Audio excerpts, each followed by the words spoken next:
Bonsoir à tous. Donc, je vais évoquer ce soir un certain nombre de thèmes d'actualité européenne autour notamment de la question du souverainisme, mais pas seulement. Alors, pourquoi est-ce qu'on parle du souverainisme alors que les élections nationales sont terminées? Parce que, en fait, c'est un discours non-stop qui est tenu et il y a toujours de l'actualité sur ce petit courant politique qui pèse très peu électoralement, mais qui se voit s'affronter des personnalités parfois connues. Donc, voilà, sur un segment vraiment minimal. Alors aujourd'hui, qui défend le fameux Frexit, la sortie donc de l'Union européenne, ce qui implique aussi l'abandon de l'euro? Nous savions qu'il y avait Philippot et Astino. Philippot est très virulent en ce moment. La question dépasse celle de l'Union européenne d'ailleurs. Il est très centré sur les questions économiques, le coût de l'énergie, toujours les questions Covid et autres. Et il s'indigne depuis donc hier parce que une émission donc sur une chaîne LCI a nié l'existence d'une manifestation dont il a été l'un des organisateurs et qui a eu lieu ce week-end. Et puis, il y a bien sûr Astino. Donc ces deux-là sont sur la ligne Frexit. En plus, il y a les ex-d'Astino, donc génération Frexit autour de Gallois. Et puis, il y a beaucoup de gens de gauche et de droite qui s'excitent beaucoup sur cette thématique du Frexit. Donc le Frexit a comme modèle, en théorie, le Brexit. Sur le principe, si le Royaume-Uni a pu le faire, nous pouvons le faire. Étrange anglophilie, d'une tendance plutôt anglophobe, et très anti-anglo-saxonne de manière générale. C'est intéressant de parler du Brexit, je vais en parler juste après. Alors, il y a un nouveau venu donc, dans la sphère, eh bien, c'est Michel Onfray. On sait que Onfray, depuis un certain nombre de mois, voire d'années, dénonce ce qu'il appelle l'État maastrichtien. Donc, il est resté bloqué sous le référendum de 1992, qui, pour une fois, avait été gagné par les pro-européens. Et pour lui, c'est la matrice de tous les maux de la France. S'il évoque parfois à mots feutrés les problématiques d'immigration, c'est jamais pour vouloir y apporter une solution. J'en parlais hier, l'exemple est significatif. Michel Onfray trouve tout à fait normal que le Nigeria discrimine les actrices ou top modèles européennes ou occidentales qui sont donc interdites de publicité dans le pays, mais il ne demanderait pas la réciprocité en France. En France, il considère que n'importe qui peut se réclamer de la France. Donc, il accepte que les Africains défendent leur africanité, mais implicitement refuse que les Européens, eux, défendent leur européanité. Pas de mannequins occidentaux sur les publicités au Nigeria, mais par contre, le fait que la publicité mette beaucoup en avant des gens issus de la diversité ou des couples mixtes, ça ne dérange pas Michel Onfray. Il ne dit rien contre cela. Il s'en désole parfois, mais en disant qu'on ne peut rien faire. Si on ne peut rien faire, dans ce cas-là, pourquoi être candidat? Alors, je me demandais avec qui il voulait être candidat. Et puis, j'ai lu un article du Point, et Onfray veut donc faire une liste avec deux personnalités. Je les cite, et j'ai dû enquêter d'ailleurs pour l'un des deux, savoir qui c'était. Onfray veut donc faire une liste avec Kuzmanovic, qui est un ancien de la France insoumise, ex-LFI, qui donc est très obsédé par le souverainisme de gauche. Et un certain Paul Melun, ancien proche de Hollande, qui se définit comme souverainiste de gauche et gaulliste de gauche. Bon. Donc, 100% du souverainisme de gauche. C'est-à-dire que les thématiques identitaires, ça n'existe pas. Onfray veut donc faire une liste avec ces gens-là. Il serait tête de liste pour booster la liste et ensuite, il n'assumerait pas les conséquences de sa candidature puisqu'il démissionnerait immédiatement s'il était élu. On ne vote pas pour les gens qui annoncent qu'ils vont démissionner sur les élits. Ça n'a pas de sens. En tout cas, c'est ce qu'il dit. Donc, sur un segment, comme je l'ai dit, qui pèse 1,5% des voix, la grande alliance des souverainistes la dernière fois a fait voilà, à peu près 1,1% des voix, je crois. Tout cela est totalement résiduel. Mais évidemment, ça a l'air de motiver beaucoup de gens. Alors pourquoi? D'abord parce qu'il y a une méconnaissance totale du fonctionnement de l'Union européenne. Tous fantasment sur une sorte d'Union européenne totalitaire, une dictature dont Mme von der Leyen serait le dictateur et qui impose aux États, qui impose aux citoyens des mesures que celles-ci ne veulent pas. Il est vrai que l'Union européenne tient parfois des discours totalement grotesques, mais ces discours ne sont tenus qu'à la demande des gouvernements des États. Car qui dirige l'Union européenne réellement? D'abord ceux qui nomment les commissaires et la présidente, ce sont les États, ce sont les chefs d'État et de gouvernement, qui bien sûr se mettent d'accord par un consensus mou. Et puis évidemment, c'est le Conseil européen, qui est représenté par les chefs d'État et de gouvernement, et parfois dans le cadre du Conseil de l'Union européenne par les ministres concernés, qui décident de tout. C'est-à-dire qu'il y a un mensonge, les gouvernements se mettent d'accord sur une politique, et la Commission propose la politique qui est donc demandée par les gouvernements, et ceux-ci prétendent que ça ne vient pas d'eux, et que c'est la Commission qui décide de tout. Tout ça, c'est simplement une méconnaissance totale du fonctionnement de l'Union européenne. D'ailleurs, il est intéressant de voir que ceux qui fustigent en permanence le traité de Lisbonne en l'accusant ne d'être que la version 2.0 du traité refusé par les Français et les Néerlandais, n'y connaissent rien, parce qu'en fait, effectivement, la plupart des éléments du traité de Lisbonne existaient déjà dans les traités antérieurs qui étaient notifiés et décidés par les États. En fait, le traité constitutionnel européen, le TCE 2005, n'était lui-même qu'une reprise pour l'essentiel des textes antérieurs. C'est logique que le traité de Lisbonne, qui a donc cette même vocation, ressemble beaucoup au traité rejeté. Mais il y a des différences. Les différences, c'est que tout l'aspect pseudo-constitutionnel qui avait été présent en 2005 a été retiré du traité de Lisbonne, que malgré tout, le Parlement européen a été renforcé, et c'est intéressant d'en avoir conscience, stratégiquement. Et donc, il y a des choses à dire sur le fonctionnement de l'Union européenne qui sont des choses peu connues, malheureusement. Les gens n'y connaissent rien et les médias ne font pas le travail d'information nécessaire. Et donc, bien entendu, il y a un mensonge général qui favorise la ligne démagogique anti-européenne. Alors, on va également faire un petit tour de table de la question britannique. Pourquoi j'en parle? Puisque donc, vous le savez, j'en ai parlé en introduction pour ceux qui étaient présents à l'ouverture de ce salon. Boris Johnson vient de quitter le pouvoir donc aujourd'hui. Il cède le pouvoir à Madame Liz Truss, qui est donc du même parti que lui, qui est une conservatrice, et on va voir de quel type de conservatrice nous avons affaire. Son programme tient en 3 refus: moins d'impôts, moins d'Europe, moins d'État. Elle veut d'ailleurs remettre en question, elle aussi, comme Johnson avant elle, le protocole en Irlande, donc pour animer finalement le conflit d'Irlande du Nord qui dormait bien sous le cadre de l'Union européenne. Moins d'impôts, pourquoi pas, sauf que ces moins d'impôts se retrouvent dans le même contexte qu'une explosion littérale du coût de l'énergie pour les citoyens britanniques. Et là, on voit bien que ce n'est pas une question d'Union européenne, puisque le Royaume-Uni subit lui aussi les conséquences de sa politique, que Mme Truss est encore plus acharnée contre la Russie que n'importe qui, laissant même entendre qu'elle serait capable d'appuyer sur le bouton nucléaire si c'était nécessaire.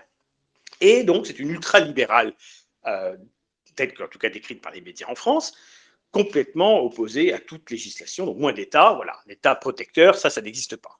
Son modèle, c'est Thatcher, qui a fait beaucoup de dégâts en réalité au Royaume-Uni, et dans un contexte où il y a donc une crise économique majeure, des gens qui commencent à dire qu'ils refusent de payer leurs impôts ou de payer donc l'énergie, et voilà, les gens veulent plus d'État, même en Angleterre, parce que le contexte actuel est inquiétant, et elle propose le contraire. Dans un contexte où les sondages sont catastrophiques pour les conservateurs, puisque si des élections avaient lieu de manière anticipée, ils seraient écrasés par les travaillistes. Alors, les travaillistes ne sont pas nos héros, évidemment, ils sont aussi mondialistes. Et alors, donc, on nous le présente comme ultranationaliste parfois, très nationaliste. Bien, la très nationaliste Truss a trouvé intelligent de dire que pour l'ensemble des ministères essentiels, les plus importants, ministères de l'Intérieur, etc., elle a dit il n'y aura pas d'homme blanc. No white man. En termes clairs, cette prétendue conservatrice explique qu'il y aura ou des femmes ou des gens de couleur dans les postes les plus importants du gouvernement. Et ça, c'est conservateur. Donc, clairement, voilà une conservatrice qui explique qu'elle fait, comment dire, une politique de discrimination à l'égard des hommes britanniques de souche. Rien que cela. Et ça, c'est conservateur. C'est beau. Alors, évidemment, dans le cadre des élections qui vont se dérouler dans différents pays d'Europe, Union européenne ou pas, il y a les élections italiennes. J'en ai parlé à de nombreuses reprises. Elles auront lieu le 25 septembre, et tout laisse penser que Giorgia Meloni, qui est donc une ancienne du MSI, qui est l'ancienne du Front de la jeunesse, donc de la jeunesse dure du néofascisme italien, pourrait devenir présidente du Conseil. Pour la première fois, une femme aurait ce rôle. Bon. C'est une femme intéressante par certains aspects, elle est assez courageuse en discours, mais elle a déjà commencé à envoyer le maximum de gages au pouvoir. D'abord, on approuve que Meloni est une atlantiste acharnée pro-OTAN. Qu'on puisse se désoler de la situation russo-ukrainienne, qu'on puisse penser qu'aujourd'hui, il n'y a pas d'alternative à l'OTAN parce qu'il n'y a pas d'armée européenne, on peut éventuellement le comprendre, mais être pro-OTAN de manière aussi massive, ça se discute. Par ailleurs, elle a indiqué que les nostalgiques du fascisme n'avaient pas leur place dans le Fratelli d'Italia. Bon. Et puis, donc, elle est très anti-russe. C'est comme ça qu'elle est décrite, par opposition à Salvini, qu'on supposera plutôt pro-russe, mais ça reste à prouver. De toute façon, bon, il est clair que Meloni n'a aucune intention de quitter l'Union européenne ou d'abandonner l'euro. Dans ce sens-là, elle nous rassure, et de toute façon, si elle le voulait, elle a un allié, Forza Italia de Berlusconi, qui ne le tolérerait pas. Meloni, aujourd'hui, a un parti Fratelli Italia qui fait partie d'une coalition avec des partis conservateurs comme le Fidesz d'Orban. Elle n'est pas associée, par exemple, au groupe Identité et Démocratie du RN. Donc Meloni, à mon avis, arrive au plus mauvais moment. La crise économique est la plus majeure, donc c'est embêtant qu'elle arrive à ce moment-là. Il va falloir assumer. elle peut dénoncer l'immigration, mais si elle a des problématiques économiques générales, elle sera bien embêtée. Donc, je ne sais pas si c'est une bonne nouvelle pour elle d'arriver au pouvoir en ce moment-là. Ça peut être catastrophique. On verra. Mais de toute façon, il ne faut pas rêver, il ne faut pas idéaliser Giorgia Meloni. Je la crois plus dure et plus courageuse que Marine Le Pen, mais je me doute bien qu'elle ne fera pas grand-chose. Parce que, comme je l'ai dit des centaines de fois maintenant, au point où on pourrait penser que je radote, il n'y a pas de solution nationale. Donc, ça ne sera ni avec Meloni, ni avec un autre. Bon. Voilà. Alors, évidemment, je vais parler du Royaume-Uni. Donc, je vous ai expliqué qui était Liz Truss. Et Liz Truss fait de la discrimination anti-blanche. Mais ce n'est pas étonnant. Nigel Farage, j'en ai parlé récemment, s'était fait photographier avant de supprimer son tweet avec 4 jeunes Africains en expliquant Brexit means Brexit. En termes clairs, tourner le dos à l'Union européenne, ça veut dire s'ouvrir à l'Afrique.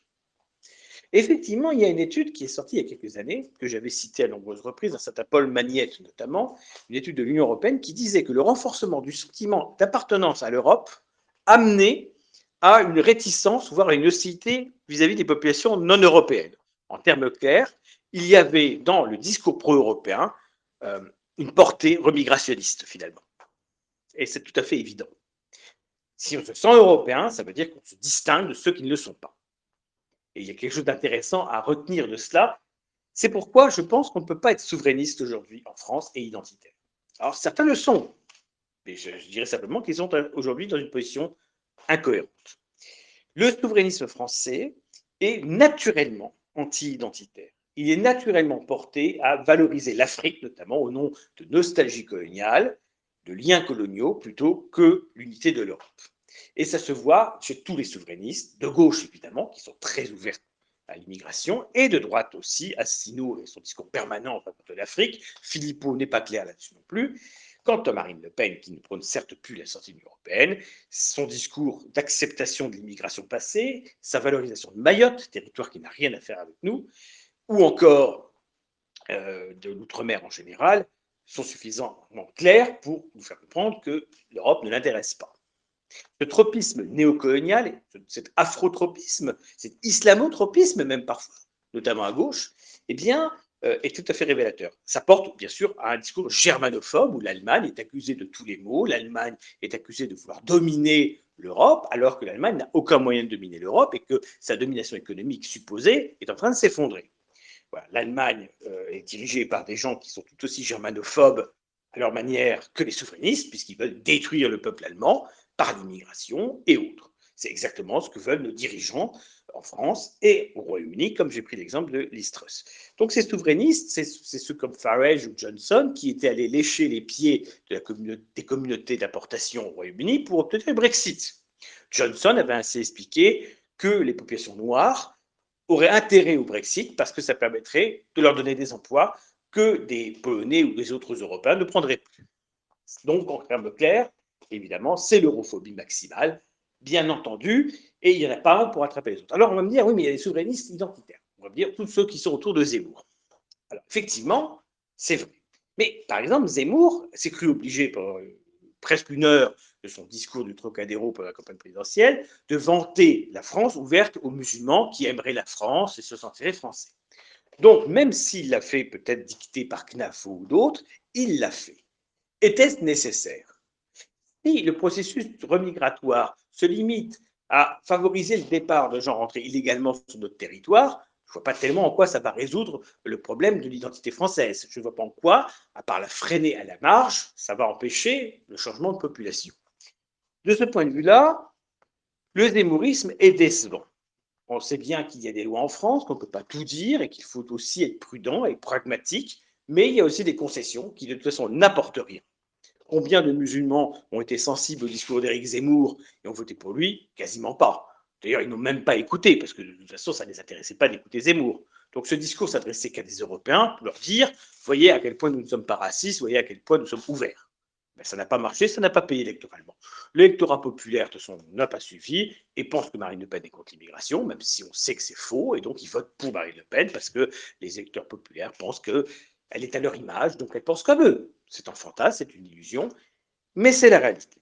Alors, chose intéressante également, Macron, de son côté, donc, continue d'essayer d'avoir le monopole du discours européen. Ce qui, évidemment, nous est préjudiciable, parce qu'à chaque fois que je dis quelque chose de favorable à l'Europe, on va me traiter de macronien. J'explique à chaque fois que Macron n'est pas un vrai européiste. D'ailleurs, il est tout aussi fasciné par l'Afrique que Macron est souverainiste, que Marine Le Pen est souverainiste en général. Alors, c'est toujours embêtant. Alors maintenant, Macron a un nouveau gadget. Le nouveau gadget, il l'a proposé depuis quelques mois, c'est de refuser l'Ukraine dans l'Union européenne et donc de proposer une seconde Union européenne, entre guillemets, une communauté politique européenne qui comprendrait aussi l'Ukraine, la Moldavie, la Géorgie, les pays balkaniques, etc. Bon. Normalement, si on parle en français, une communauté politique européenne, c'est plus fort qu'une Union européenne. Ça veut dire qu'il y a normalement une Europe politique, communauté politique. C'est le contraire de ce qu'il dit, puisqu'il veut en fait que cette CPE soit en réalité une Union européenne molle, une sorte d'antichambre d'entrée dans l'Union européenne. Mais le problème, c'est que c'est bien beau de proposer ça aux Ukrainiens, aux Moldaves, aux Géorgiens, aux pays des Balkans. Mais il y a un acteur de l'équation qui est toujours aux portes de l'Union européenne et dont les pourparlers d'adhésion sont certes arrêtés, mais toujours présents. C'est la Turquie. Et voilà que Macron est emmerdé, parce qu'il faut savoir si on va inviter la Turquie à faire partie de cette CPE ou pas. Sachant qu'en plus, Erdogan se fout de notre gueule et vient de menacer les Grecs d'actions de représailles extrêmement violentes, analogues, par exemple, à la destruction de la communauté grecque de Smyrne en 1922. Bon, autant vous dire que voilà un acteur qui n'a rien à faire dans l'Union européenne, mais qui n'a rien à faire dans une communauté politique européenne, dans une communauté européenne quelle qu'elle soit. Mais il faut ménager le Turc car il retient le bras de millions d'immigrés installés dans des camps de fortune au sud-ouest de la Turquie et parce qu'on a besoin de lui pour parler avec la Russie, puisqu'on a réussi à fermer tous les canaux de discussion par notre sectarisme total. Voilà, comme je l'ai dit hier, il ne s'agit pas d'être pro-russe, et pas du tout, mais il s'agit de prôner la seule position qui est intelligente, c'est la paix.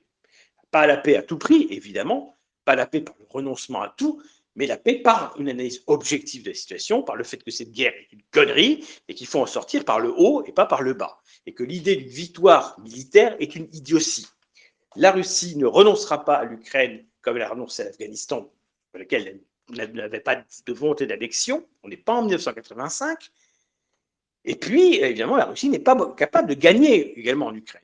Elle ne peut pas gagner parce que nous aidons les Ukrainiens à résister. Bon. Donc, on est dans un statu quo permanent où il y a de nombreux morts du côté ukrainien, du côté russe aussi, pour rien. Et on est toujours sans solution. On voit Zelensky qui parle partout. Hein, on le voit invité au MEDEF en France, à la bourse de Londres, etc.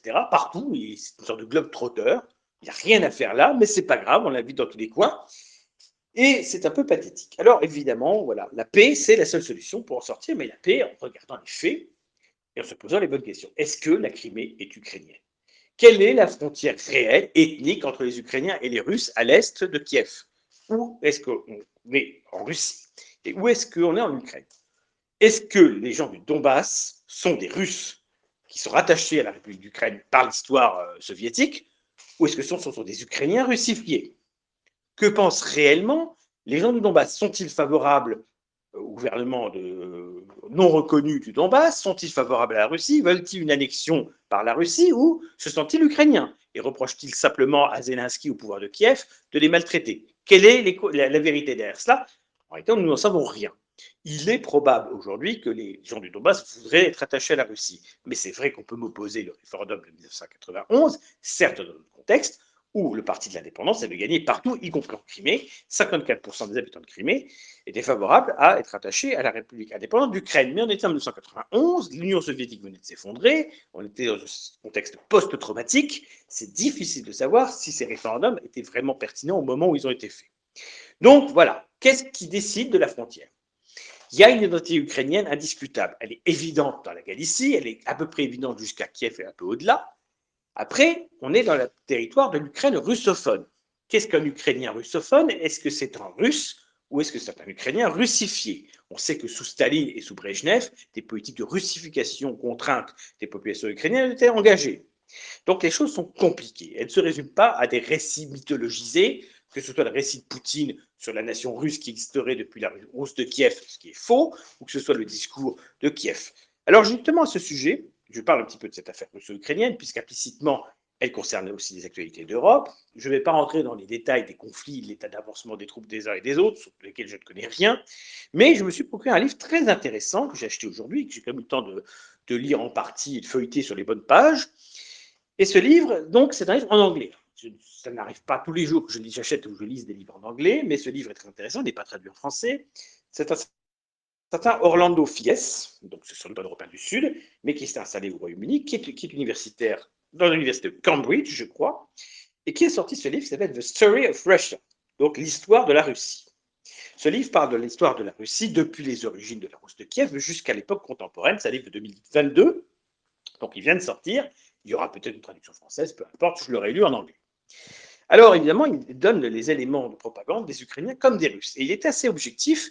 Il rappelle les erreurs faites, notamment le fait qu'on aurait pu faire entrer la Russie dans l'OTAN. Il y a beaucoup de choses qu'il explique de manière très intelligente en disant qu'il aurait fallu, dès 1991, faire tout ce qui était possible pour rattacher la Russie au reste de l'Europe, et nous ne l'avons pas fait. L'erreur est évidente, elle est majeure, elle explique une bonne partie de la situation. Après, il explique, par exemple, la cérémonie de 2016 en Crimée, que je ne connaissais pas. Vladimir en russe, Volodymyr en ukrainien, c'est le premier souverain de la Rousse de Kiev chrétienne. C'est le premier à s'être converti au christianisme. La légende voudrait qu'il se soit converti en Crimée. C'est une légende, elle n'est pas forcément fondée. En 2016, une grande cérémonie, en présence donc du patriarche Kirill, mais aussi des représentants des communautés juives, bouddhistes et musulmanes de Russie, a été organisée. Et Vladimir Poutine était président de cette donc, cérémonie. Et ils ont expliqué que Vladimir était donc le fondateur, non pas de la Rousse de Kiev, mais le fondateur de la Russie. Ils se sont donc approprié la figure de Vladimir, qui régnait à Kiev, comme le fondateur de la Russie, ce qui historiquement est faux. Immédiatement après, Poroshenko, président à l'époque de l'Ukraine, décide de faire une grande cérémonie en l'honneur du prince Volodymyr, en disant que c'est lui qui a créé l'Ukraine, et pas la Russie. La Russie n'est pas héritière de la Russie de Kiev. Donc chacun s'attribue son Vladimir. Et d'expliquer qu'ils ont créé une statue en l'honneur de Volodymyr. La réponse russe a été de construire une statue en l'honneur de Vladimir de 1 mètre de plus en hauteur. On est là dans la mesquinerie de ce que certains appelaient le petty nationalism en anglais, le nationalisme mesquin, ça s'écrit P-E-T-T-Y. C'est l'idée un petit peu d'un mot français pour déformé, mais avec le pet. Un pet, c'est un animal domestique en anglais. Donc le petty nationalism, c'est un nationalisme domestiqué, c'est un nationalisme médiocre. Voilà. Le petty nationalism, c'est le chauvinisme au sens le plus médiocre du terme. Bon. Et donc, voilà, des petites mesquineries qui datent bien sûr d'avant cette guerre. Donc l'auteur ne soutient pas la Russie, il ne défend pas la politique que Poutine a décidé de mener, mais il est objectif et il fait une analyse pertinente de l'histoire russe. Voilà. Donc je vous conseille ce livre pour ceux qui maîtrisent bien l'anglais. Vous pouvez évidemment procurer sous forme certainement dématérialisée, PDF et autres, parce que maintenant c'est aussi la mode de pouvoir acheter sous des formats dématérialisés. Moi je préfère la lecture au sens strict, je préfère le livre que ça, mais parfois on n'a pas le choix. Voilà un petit peu ce que je pouvais dire sur les actualités européennes. Et évidemment, donc cette affaire turque qui revient, puisque la Turquie menace la Grèce, mais en même temps est menaçante si elle n'est pas incluse dans cette communauté politique européenne que Macron et désormais Scholz, le chancelier allemand, auront décidé de soutenir. Chose intéressante, Macron a le soutien de Scholz dans sa politique prétendument pro-européenne. Ils veulent avancer ensemble. Bon. Tout cela, évidemment, comme je l'ai déjà dit, pourrait nous dire malgré tout, ils vont dans le bon sens. Évidemment, il ne faut pas se leurrer. Nous savons à qui nous avons affaire. Ce ne sont pas des défenseurs de l'Europe authentique. Mais le drame est toujours le même, et c'est ce que j'essaie de expliquer depuis longtemps. La confusion qui est faite entre les vrais européistes comme nous et les faux européistes comme Macron est très préjudiciable à notre discours. Nous sommes étouffés par cette récupération macronienne de l'Europe. Alors, je vais parler tout à l'heure de Onfray, et pour finir sur Onfray quand même, et tout revenir un peu au point de départ de mon intervention, j'ai trouvé cette phrase de 2019 où Onfray déclare « J'aime beaucoup Asselineau ». Ça, c'est des genres de phrases qui sont très inquiétantes. Depuis, évidemment, il s'est bien gardé de répéter cela, compte tenu des scandales qui ont ensuite émergé au niveau de l'année 2020 contre Asselineau. Vous savez qu'à partir de 2020, à partir de toutes les problématiques Covid, eh bien, Asselineau s'est déconsidéré totalement. Il a fait exploser son parti, perdu tous ses cadres. Donc aujourd'hui, très peu de gens vont citer Asselineau de manière favorable et vont le laisser plus ou moins végéter. Donc Onfray s'imagine qu'avec Kuzmanovic et quelques autres, ça va permettre de faire un parti qui pourrait avoir des élus, c'est-à-dire passer la barre des 5% aux élections européennes, ce qui, à mon avis, est totalement exclu. Je ne crois pas au souverainisme de droite, qui n'a pas démontré ses talents. Je ne crois encore moins au souverainisme de gauche. Alors ensuite, donc, hier, j'ai parlé en fin de soirée de Reconquête, et donc de ce fameux université d'été qui va se dérouler à partir de jeudi. Il y a beaucoup d'invités malgré tout. Certains sont déjà attaqués par les médias comme Nolo, à qui on reproche d'aller donc dans une manifestation entre guillemets d'extrême droite. Et puis, il y a d'autres gens. François Bousquet de la Nouvelle Librairie, il sera présent, Le Gallou, etc. Bon. Il y a des choses intéressantes, mais comme je l'ai dit, il y a beaucoup de choses qui sont pour moi ringardes et qui me ramènent 25 ans en arrière, du temps du MNR, en moins bien. Il y a des choses aussi que je ne comprends pas. Par exemple, le fait que Guillaume Pelletier, voilà, chose tout à fait anecdotique par ailleurs, mais voilà, moi qui tiens à la cohérence, appelle sa fille d'un drôle de prénom, parce qu'il vient d'être papa à nouveau, tant mieux pour lui, félicitations au jeune papa, mais voilà qu'un catho tradit, souvent tradit, appelle sa fille Athéna. Très bien comme prénom, moi j'ai rien à dire, c'est voilà, mais un prénom explicitement païen correspondant à une déesse grecque pour un enfant qui aura sûrement été baptisé depuis, tout cela est quand même assez étrange. Donc c'est l'incohérence de cette ligne de droite, ils ne savent pas où ils habitent finalement, ils ne savent même pas quelle est vraiment leur religion, et qui mélangent tout ça. Ce qui est sûr, c'est que donc, il y a eu un vote aujourd'hui pour donc ce fameux bureau exécutif. Le bureau politique du Rassemblement national n'est pas élu, par exemple, mais il tient compte quand même des tendances du Congrès. Il y a un vote et il y a un résultat. Par exemple, Bruno Maigret, avant 1998, et la scission, avait largement été plébiscité, ce qui avait inquiété Jean-Marie Le Pen. Bon. Donc, malgré tout, le RN tient compte un petit peu des rapports de force. Ce n'est pas du tout ce qui se passe en Reconquête, puisque voilà une liste imposée. Zemmour nous propose un bureau exécutif de 5 personnes. Il ne dit pas choisissez parmi, par exemple, 30, 50 ou 100 personnes qui vous voulez. Il aurait pu faire ça et dire il y aura 5 places, les 5 premiers seront bureau exécutif. Pas du tout. C'est vous les acceptez ou vous les refusez. C'est un plébiscite. C'est absolument pas la démocratie. Donc concrètement, le bureau exécutif, j'en ai parlé hier, c'est Stanislas Rigaud, c'est Nicolas B, c'est Guillaume Pelletier, c'est Marion Maréchal et c'est Sarah Knafou. Ironiquement, on pourrait se demander pourquoi Knafou, qui est donc la compagne de Zemmour, se retrouve à un bureau exécutif, alors que par exemple Brigitte Macron n'est pas nommée ministre par Macron. Hein. Elle n'est pas non plus représentante de la présidence à l'Élysée. Elle n'est pas secrétaire générale de l'Élysée. Bon, donc à un moment donné, il faut bien faire la séparation entre sa vie personnelle, qui est libre et qui ne nous concerne évidemment pas, et sa vie publique. On ne peut pas mélanger les deux. On ne met pas sa compagne dans un bureau exécutif d'un parti politique, surtout qu'elle n'a rien démontré, loin de là, et que beaucoup lui reprochent d'être en partie responsable de l'échec électoral de Reconquête. L'échec électoral de Reconquête ne s'explique évidemment pas par les torts d'une seule personne, mais elle n'a pas aidé par sa ligne ringarde et souverainiste qui n'apporte rien en France. Il faudra le dire, et on a vu qu'il n'y a pas eu de plus-value Marion Maréchal non plus. La ligne catholique, libérale, conservatrice n'a pas d'avenir en France, ça n'intéresse personne et surtout pas les électorats populaires. Donc c'est une ligne qui n'a pas d'avenir, ça ne sert à rien. Alors, changer les têtes, ça ne change à rien au résultat. Le zémourisme, c'est quoi? Les ex-MNR, les ex-MPF villiéristes et autres, la droite hors des murs, la droite buissonnière, comme certains le disent, plus des exclus ou des dégoûtés des LR qui n'ont pas aimé qu'on prenne la tiède, mollassonne Pécresse comme candidate. Donc ils se sont dit, ceux qui avaient voté Ciotti, par exemple, aux primaires, eh bien, on va se rabattre sur Zemmour. Donc Zemmour, c'est quoi? C'est des ex-LR qui ont aidé à la chute de Pécresse et des ex-RN ou FN qui n'auraient jamais voté pour Marine Le Pen. Résultat des courses. Si Zemmour n'avait pas été candidat en 2022, Pécresse aurait sans doute dépassé la barre des 5%, elle aurait fait 7, 8 ou 9%, sans brio, sans talent. Marine Le Pen aurait fait 24% comme elle a fait. Elle aurait été au second tour comme elle a été, pour faire un résultat autour de 42% comme il a été. En termes clairs, la présence d'Éric Zemmour à ces élections présidentielles n'a rien changé. Elle n'a rien empêché, elle n'a rien modifié. Bon. Donc c'est un échec. Un échec, ça s'assume, ça se regarde en face. Un échec n'est pas toujours définitif, mais il le devient si on refuse de le voir. Cet échec peut être relativisé éventuellement, il n'en est pas moins réel. Et quand on échoue, on se pose des bonnes questions. On ne se congratule pas, on ne se félicite pas, on se regarde et on se dit qu'est-ce qui a merdé? Qu'est-ce que je n'ai pas fait? Qu'est-ce que je n'ai pas dit? Qu'est-ce qui n'a pas fonctionné? Alors on voit bien que Zemmour, implicitement, on se rend bien compte que la ligne CNAFO n'a pas été porteuse. Mais au lieu de la sanctionner, c'est-à-dire de retirer cette ligne, la place qu'elle a aujourd'hui de Reconquête, il la renforce. Et la thématique européenne, dont j'ai expliqué à de nombreuses reprises qu'elle était essentielle pour que Zemmour se distingue de Marine Le Pen et d'autres, a été totalement ignorée. Alors évidemment, quand Jacqueline Gourault claque la porte de Reconquête comme elle vient de le faire aujourd'hui, ça n'a pas beaucoup de conséquences. C'est une personnalité clivante, qui n'était pas très nette, elle s'était ralliée plus ou moins au macronisme, elle incarnait une forme de gilet jaune de complaisance avec le pouvoir.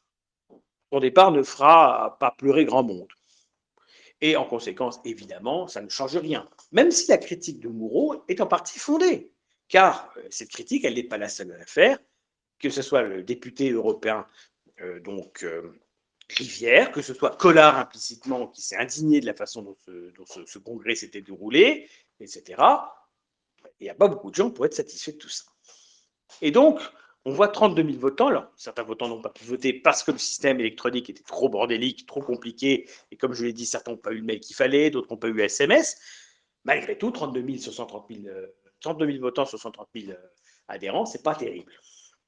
Mais je pense que le mode de scrutin n'était pas adapté. Ils ont voulu radiner sur les dépenses, mais un congrès, ça s'organise proprement.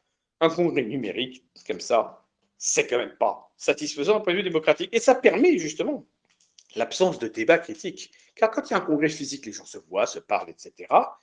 Voilà. Au lieu de faire l'université d'été, ils avaient qu'à faire un congrès. L'université d'été en septembre, ça rime à rien en plus. Alors, il est trop tard par rapport à l'été. Donc, c'est idiot. Il fallait faire un congrès proprement, avec les gens qui viennent dans ce congrès. On organise un congrès, les gens votent physiquement sur place, etc. On fait les choses bien. C'est ça la démocratie. Là, c'est un plébiscite. Zemmour dit voilà, vous avez cette liste de 5 noms. Vous pouvez voter oui ou vous pouvez voter non. Qui va voter non? Admettons que les gens votent non. Admettons qu'une majorité d'adhérents votants disent à Zemmour non, non, mais ton bureau exécutif, on n'en veut pas. Ben, qu'est-ce qu'il fera? Rien. Il l'imposerait quand même. Donc, de toute façon, c'est bidon. Voilà, moi, je regarde ce bureau exécutif. Je vois Guillaume Pelletier. Guillaume Pelletier, comme le disent certaines personnes un petit peu médisantes, a accompagné la destruction de toutes les formations politiques dans lesquelles auxquelles il a pu participer. Le gars, il a quand même été FN, MNR, MPF, LR. Bon. Et maintenant, Reconquête. 5 partis en 20 ans. C'est pas si mal hein, comme mouvement. Ensuite, on a Nicolas B. Nicolas B est parti du RN il y a très peu de temps, finalement, dans des conditions un petit peu compliquées et pas très valorisables. Concrètement, il a déserté un parti dans lequel il avait été pendant longtemps, qu'il avait eu permis d'avoir des mandats. C'est pas la meilleure chose, en tout cas au niveau de l'électorat populaire, ça passe pas très bien. Et puis qui connaît Nicolas B en France? Pas grand monde. Ensuite, Marion Maréchal. Bon, Marion Maréchal, qu'est-elle allée faire dans cette galère? D'une certaine manière, le fait que Marion Maréchal ait adhéré à Reconquête est peut-être la meilleure chose qui soit pour que Marion Maréchal n'ait plus de destin politique. Je pense que là, elle n'a pas fait forcément le bon pari. Et puis donc Nafo. Et Rigaud, qui est un jeune homme sympathique, mais bon, qui reste un jeune homme qui n'a rien démontré dans sa vie politique. Hein. Bon. Tout cela, c'est bien gentil, mais moi, j'aimerais bien des gens compétents. Alors, il y a des gens qui ont mangé à tous les râteliers et d'autres qui n'ont aucune compétence politique. Bon. Et tout ça, ça fait un bureau exécutif. Un bureau exécutif de 5 membres quand le bureau politique du RN dépasse les 30 membres. C'est pas crédible. Une structure politique de 130 000 adhérents se dote pas d'un bureau exécutif de 5 pelés. 5 pelés, donc globalement, 3 ex-RN et 2 inconnus. Tout cela, bon, franchement, 3 ex-FN, on va dire. Et donc, tout cela est un peu triste. Alors, évidemment, qu'est-ce qu'il y a maintenant? Plusieurs personnes de Reconquête m'ont contacté aujourd'hui, en message privé Twitter. Ils étaient un peu effondrés de la situation. Ils m'ont dit, mais Thomas, là, on ne comprend pas. Zemmour a parlé apparemment, je crois que c'était hier matin, les gens n'ont pas du tout trouvé ça bon. Et ils me disent, mais ça ne va pas du tout, qu'est-ce qui se passe? Donc, ça commence à grincer des dents. Pascal Gana, l'ex-RN de l'Ouest, a commencé à ruer dans les brancards tout à l'heure sur Twitter, implicitement contre Zemmour, en disant, on nous a vendu De Gaulle, on a un, comme il a dit, je crois, on a un Debré. Bon. Donc, c'est pas très, très gentil. Donc tout ça est en train de s'effondrer complètement. Les gens de droite nationale qui se sont ralliés, pour certains, sont députés. D'autres vont prendre leur distance en douceur, sans faire comme Moureau, sans claquer des bottes, sans dire je m'en vais, mais en le faisant simplement. Voilà, moi je vois ça comme ça, je vois qu'il y a un manque d'autocritique à l'intérieur du RN, donc de Reconquête, c'est-à-dire qu'en fait on a l'impression d'avoir les défauts du FN de Jean-Marie Le Pen ou du RN de Marine. Donc un certain nombre de personnes ont quitté le RN en dénonçant les mauvaises pratiques du RN. Qu'est-ce qu'on voit à l'arrivée? La même chose, moi je le dis honnêtement, la nomination par décision de Zemmour, de Sarah Knafo qui s'accompagne comme membre, 5 membres du bureau exécutif, est une provocation. Il faut le dire comme tel, c'est une provocation. C'est une provocation analogue au fait de mettre en avant un Bardella parce qu'à un moment donné, il était le compagnon de la nièce de Marine Le Pen, ou un Alliot qui est candidat alors que c'est l'ex-compagnon de Marine Le Pen elle-même. Donc on a un ex de la nièce face à un ex-compagnon de la présidente, de l'ex-présidente. Bon. Est-ce que c'est normal ça? C'est déjà pas très normal. Le despotisme familial des Le Pen, on en avait ras-le-bol. Ça fait 20 ans qu'on en a marre de ça. Qu'est-ce qu'on fait du despotisme version Zemmour? Bon, je suis désolé, on n'a pas rejeté le RN pour retrouver les mêmes choses ailleurs. Quant au discours, effectivement, de reconquête, comme je l'ai dit, c'est de plus en plus ringard, c'est de plus en plus souverainiste, les souverainistes sont de plus en plus présents à l'intérieur des structures, c'est de plus en plus chiant. Sur l'Europe, il n'y a aucune évolution favorable. Alors, on m'a expliqué, un homme de gauche, hein, a priori hostile à Zemmour, a fait un thread tout à l'heure sur Twitter très intéressant, où il explique la stratégie européenne de Zemmour. Que veut Zemmour? Favoriser la spécialisation de chaque pays au sein de l'Union européenne dans un domaine précis. L'idée, ça serait qu'en fait, les pays voient leur stratégie extrêmement différenciée et que ça fasse sauter l'Union européenne. Donc, tout comme Marine Le Pen, visiblement, Zemmour souhaite la destruction de l'Union européenne, au lieu de le fait de s'en emparer, mais au lieu de la prôner, le fait d'en partir, il faut juste la pourrir. Le journaliste en question, qui analyse cette stratégie, rappelle que le général de Gaulle lui-même a plié devant la CEE, ne s'est pas imposé à la CEE. Donc, c'est complètement illusoire. Que l'on prône la destruction de l'Union européenne en sortant, ou qu'on prône la destruction européenne par elle-même, tout cela n'est pas une stratégie sérieuse. Nous avons besoin d'une Europe politique unie sur la base de notre identité commune. La vraie différence entre Macron et moi, c'est que nous, on veut vraiment une Europe politique, alors qu'il s'en fout, mais ne fait que vendre ça comme gadget. Et que bien sûr, nous voulons une vraie Europe européenne, c'est-à-dire peuplée d'Européens. Et Macron, lui, s'en fout complètement, puisque de toute façon, ce qui l'intéresse, c'est finalement une sorte d'Europe créolisée, comme Mélenchon. Voilà. Mélenchon prône la France créolisée. Finalement, Macron, c'est l'Europe entière créolisée. C'est pas l'Europe unitaire que nous prenons, c'est pas l'Europe tout que nous prenons, c'est une anti-Europe déguisée en Europe politique. Et il faut le dire comme tel. Il y a l'anti-France des souverainistes, c'est-à-dire une France de moins en moins européenne, de moins en moins peuplée de gens de souche, et puis il y a la destruction de l'Europe elle-même par les euromondialistes. Voilà. Entre les chauvino-mondialistes de la droite nationale et les euromondialistes du système, la différence, c'est juste le champ d'application du grand mélange. Voilà. À quel niveau faut-il pratiquer le métissage? Faut-il un métissage français ou faut-il un métissage européen avec l'Afrique? La question, c'est celle-là qu'elle est posée. Macron veut le métissage de l'Europe avec l'Afrique. Marine Le Pen se contente de vouloir le métissage de la France avec l'Afrique. C'est la seule différence. Et c'est bien pas ce que nous voulons. Donc, voilà un petit peu pour résumer les choses. Finalement, c'est le projet aussi de Dieudonné. M. Balabala veut aussi une France créolisée. Et ces gens-là sont tous fondamentalement nos adversaires ou nos ennemis. Tous ont une raison de vouloir détruire le peuplement historique de l'Europe. Voilà. Entre Macron et Soral, finalement, il n'y a pas un iota de différence, à part un sujet. Je vous laisse deviner lequel, bien entendu. Mais à part ce sujet-là, et encore, finalement, ça mériterait d'être vérifié, il n'y a pas un iota de différence. Tous ces gens sont des mondialistes. Il y a des mondialistes dans un seul pays qui veulent rester au niveau de la France. Il y a des mondialistes au niveau de l'Europe. Et puis, il y a des mondialistes tout court qui veulent un État mondial à terme, dans lequel les Européens disparaîtront. Mais quand Madame Truss, que j'évoquais tout à l'heure, conservatrice britannique, se vante de vouloir un gouvernement dans lequel les hommes blancs sont minoritaires, on a tout compris. C'est pas une travailliste, c'est pas une femme de gauche ou de wokiste. Le monde la présente comme nationaliste. Une nationaliste qui discrimine les hommes britanniques de souche. Il y a mieux comme nationalisme. C'est quoi son nationalisme à elle? C'est un nationalisme vide de sens. Globalement, vive les Britanniques de papier contre les Européens de sang. C'est complètement débile. Eh bien, c'est ça le souverainisme. Donc oui, il y a des gens qui pensent que la France peut redevenir européenne par le seul choix de l'État français. Ils se trompent, ils sont naïfs, mais je les respecte. Je les respecte même s'ils se trompent. Parce qu'ils ne sont simplement pas compris que ce qu'ils voulaient n'était pas possible dans le cadre qu'ils veulent. En termes clairs. Vous voulez que la France redevienne un pays européen. Vous voulez que les flux migratoires que nous subissons depuis 50 ans soient inversés pour qu'on retrouve la situation antérieure à ces diffus. Ben, vous ne pourrez pas en restant dans le cadre de l'État français. Si vous restez dans le cadre de l'État français, vous en serez héritier tributaire, parce que la nationalité française n'a plus aucune valeur. Certes, il aurait fallu ne pas leur donner, mais maintenant qu'on leur a donné la nationalité française, on est coincé. À partir du moment où ils ont la nationalité française, l'État français ne peut rien faire. Donc, il faut changer les paradigmes, changer le cadre, dire, puisque l'État français n'est pas la solution, on le supprime. Et on met un autre État à la place, par exemple un État européen, avec une autre nationalité à la place, par exemple une nationalité européenne, et on ne tient pas compte des trahisons des anciens États. Alors évidemment, c'est révolutionnaire. Il faut détruire les États, briser les pseudo-souverainetés bidons dont les souverainistes se gargarisent en permanence la bouche, détruire les États pour sauver l'identité nationale et européenne de la France et de l'Europe. Oui, c'est révolutionnaire, c'est pour ça que j'ai écrit un livre qui s'appelle Révolution européenne. Il faut détruire les États au lieu de vouloir leur redonner du pouvoir, alors qu'ils ne l'ont jamais perdu, parce que l'Union européenne n'a jamais pris réellement des pouvoirs aux États. Et c'est un trompe-l'œil que de le faire croire. Le Royaume-Uni, effectivement, a quitté l'Union européenne par le biais de l'article 50, que le traité de Lisbonne, que conspuent les souverainistes, a rendu possible. Car je rappelle, avant le traité de Lisbonne, que les souverainistes refusent, il n'y avait pas d'article 50, donc il n'y aurait pas eu de Brexit. Et ensuite, évidemment, on voit le bilan catastrophique du Brexit dans beaucoup de domaines, même si ça ne s'est pas vu tout de suite. En réalité, aujourd'hui, on est en train de s'en rendre compte. C'est catastrophique. On voit bien, par ailleurs, que l'immigration n'a jamais été liée à l'Union européenne, puisque c'est un pays qui n'était pas dans l'espace Schengen.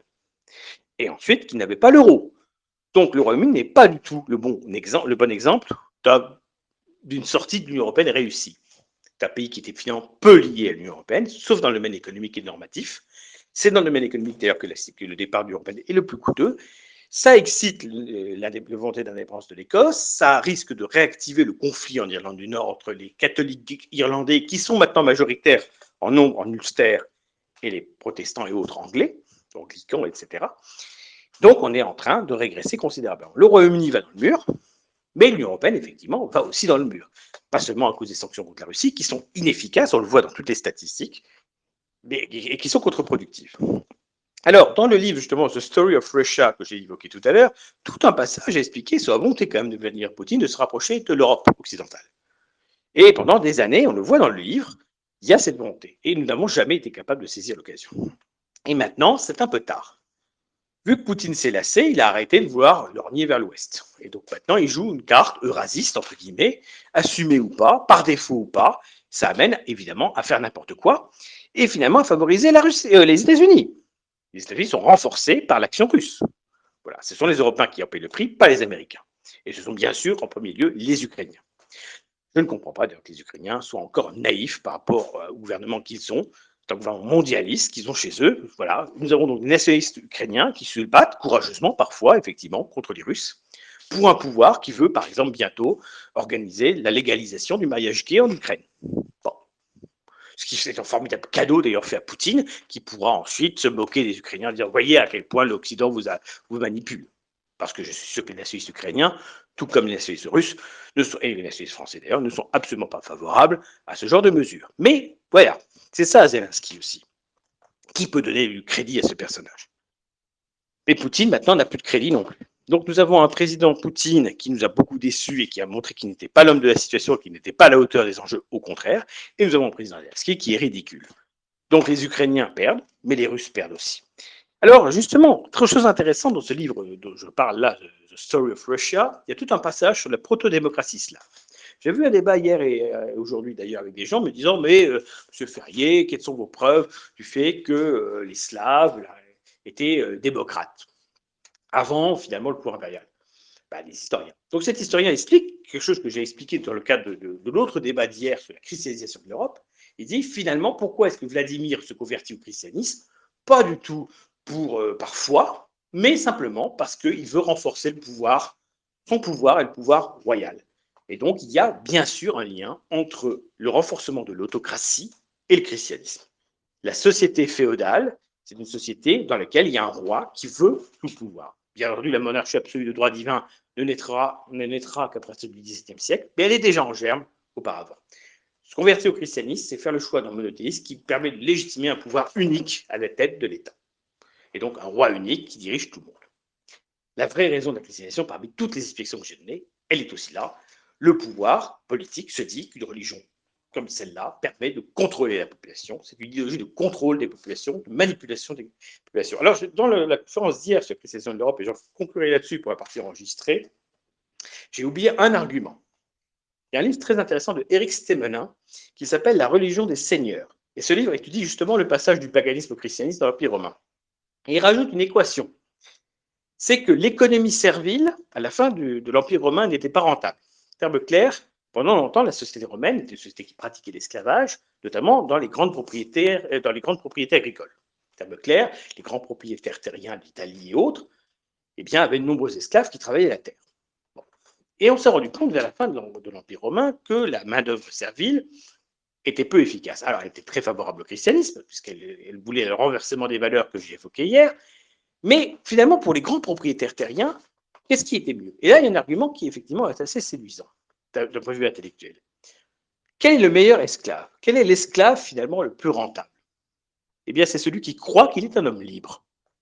Si vous êtes un esclave, mais que vous pensez que vous êtes un homme libre, vous faites le même travail que l'esclave dans le champ. Enfin, vous êtes un paysan, vous êtes un serf, et serf, ça veut bien du latin servus, qui veut dire esclave. Eh bien, le serf, le paysan du Moyen-Âge, est un esclave qui croit qu'il est un homme libre. Et donc, il est plus soumis, finalement, et plus docile. Et le christianisme fait cette docilité, puisque le christianisme vend donc ce paradis post-mortem d'égalité des âmes devant Dieu. Donc, finalement, le christianisme n'a pas aboli l'esclavage, le christianisme a rendu l'esclavage hypocrite. Voilà une autre des raisons de la christianisation. Les grands propriétaires terriens avaient un intérêt à ce que les paysans passent de l'esclavage, administratif à l'esclavage moral. Le chrétien est un esclave moral. C'est la formule très connue, que je vous répète souvent, de Louis Ménard au XIXe siècle. Louis Ménard dit ceci: le monothéisme est la religion des esclaves, le polythéisme est la religion des hommes libres. Et ça reste complètement vrai, et Nietzsche et tant d'autres vont l'expliquer. Voilà. Bien sûr, aujourd'hui, les Européens chrétiens sont des hommes libres, mais ils le doivent non pas au christianisme, mais à l'héritage, malgré tout, de la Révolution française, en enlevant la terreur, à l'héritage, malgré tout, de la modernité. Car nous ne sommes plus des esclaves, nous ne sommes plus non plus des ouvriers avec des carnets d'identification comme au XIXe siècle.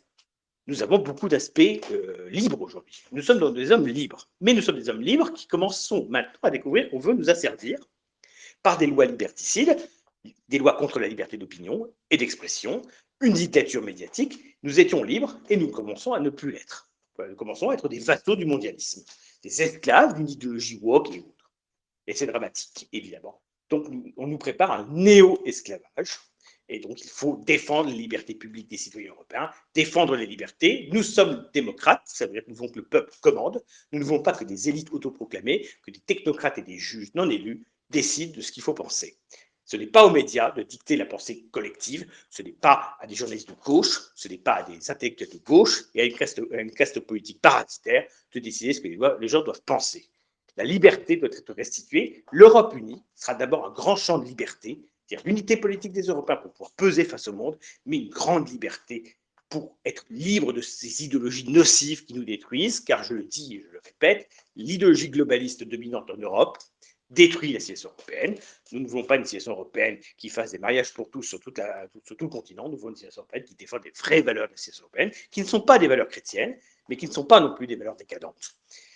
Pour conclure, je rigolais tout à l'heure en regardant un article du Monde consacré au nouveau navet de Madame Sandrine Rousseau. Vous connaissez Sandrine Rousseau, peut-être, cette députée écologiste, écoféministe autoproclamée, qui, sur Twitter, raconte souvent beaucoup de conneries, et qui donc vient de sortir un livre pour dénoncer l'androcène. Donc nous sommes dans une période où nous ne sommes pas dans l'anthropocène. L'anthropocène, c'est une terminologie technique qui désigne l'ère humaine, c'est-à-dire que vous savez, vous avez des termes comme ça pour désigner les périodes préhistoriques et autres, vous avez Pléistocène et compagnie, vous avez maintenant l'Anthropocène, très peu de temps, c'est-à-dire lié à l'apparition de l'être humain.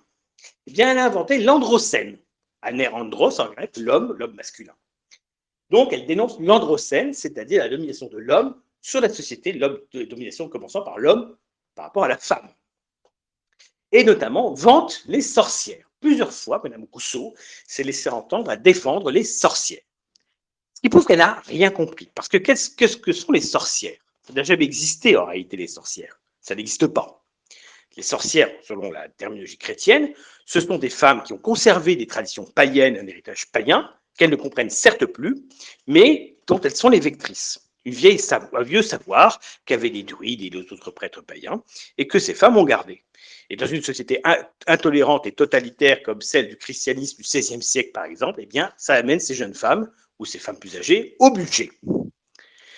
Et donc, tout simplement, c'est ça une sorcière. Une sorcière, c'est une chrétienne qui a conservé plus d'aspects païens que les autres et qui a gardé un savoir ancien et qui lui est reproché et qui lui coûte la vie.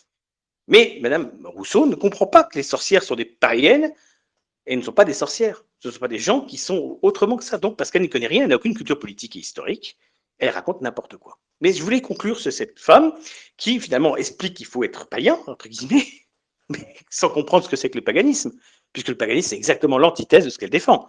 Oui, nous défendons, nous, en tant que païens, la nature, il y a un côté sacré de la nature, du cosmos, et ce côté sacré, justement, s'applique aussi dans la société humaine. On défend donc la nature. La nature, c'est pas l'antinature. C'est pas, par exemple, faire des opérations médicales pour changer ce que l'on est. Pour prendre cet exemple. Mais il y en a plein d'autres. Respecter la nature, c'est respecter qui nous sommes. Voilà, nous naissons avec des caractéristiques qui nous sont propres. Ces caractéristiques sont génétiques, mais elles sont ethniques, civilisationnelles. Nous naissons avec un genre, avec un sexe, avec un héritage familial, avec des caractéristiques physiques et autres. C'est très bien, c'est comme ça que la nature a voulu que nous soyons. Si on défend la nature, si on est vrai écologiste, alors on doit défendre ce qui est naturel contre la malbouffe, entre guillemets, artificielle. Par exemple, il est naturel que l'homme mange de la viande. Depuis l'époque préhistorique, depuis toujours, les hommes mangent de la viande. Ça a été nécessaire d'ailleurs pour passer de la station à la station debout. Le fait que l'être humain voit sa colonne vertébrale se redresser a été lié notamment à l'apport protéiné de la viande à l'époque préhistorique. Donc la viande a permis l'humanité. L'homme est, comme l'ours et comme un certain nombre d'autres espèces, un animal omnivore qui peut manger à la fois des légumes, de la viande, du poisson, etc. Bon, c'est notre nature. Vouloir manger du soja à la place de la viande, c'est quelque chose de dangereux. Supprimer les menus avec de la viande dans les cantines, c'est dangereux pour les enfants, etc. Eh bien, c'est l'idéologie pseudo-écologiste qu'on défend. Ces écologistes sont en réalité des technophiles, sont en réalité au service d'une technologie artificielle, d'un d'un monde en dehors du réel. Voilà. Quand est-ce que ces gens vont interdire aux animaux prédateurs dans la forêt de dévorer d'autres animaux? Peut-être que les écologistes de cette nature-là vont expliquer aux lions qu'il ne faut pas manger de gazelle. On est dans l'anti-nature. Ces faux écologistes sont des escrocs de l'écologie. Ce sont simplement des gauchistes qui se sont emparés du thème écologiste en monopole, comme Macron s'empare du thème européen en quasi-monopole. Donc des usurpateurs. J'en ai terminé, c'est à vous de parler. Après, j'arrête l'enregistrement. Alors, je vais l'arrêter dans quelques secondes. Merci à tous d'avoir été si sages et à l'écoute.